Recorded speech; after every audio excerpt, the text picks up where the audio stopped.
দেশনেত্রী বেগম খালেদা জিয়া গণতন্ত্রের মা, যিনি সারাটা জীবন জনগণের জন্য গণতন্ত্রের জন্য লড়াই করে গেছেন, সংগ্রাম করে গেছেন।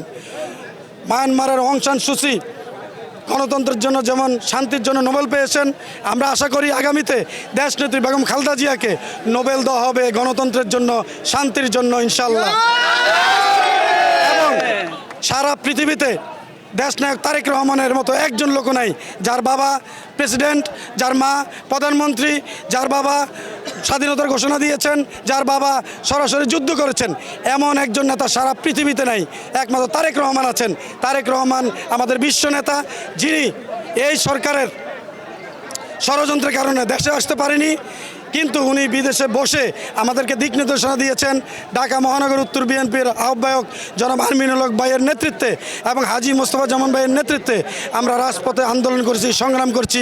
এই সরকারের পতন হয়েছে। ইনশাল্লাহ আমরা এখন অনেক অনেক খুশি। মানুষ ভোটাধিকার ফিরে পাবে, মানুষ গণতন্ত্র ফিরে পাবে, বাক স্বাধীনতা ফিরে পেয়েছি। এবং আপনারা যারা মিডিয়া কর্মী, তারাও সঠিকভাবে সংবাদ পরিবেশন করতে পারবেন। আমরা বিএনপি জনমানুষের দল, জনগণের দল। তারা এই জনগণের উন্নয়নের জন্য কাজ করে। আমাদের নেতা 31 দফা দিয়েছেন, যে 31 দফা সংস্কারের মাধ্যমে দেশের আমূল পরিবর্তন হবে ইনশাল্লাহ।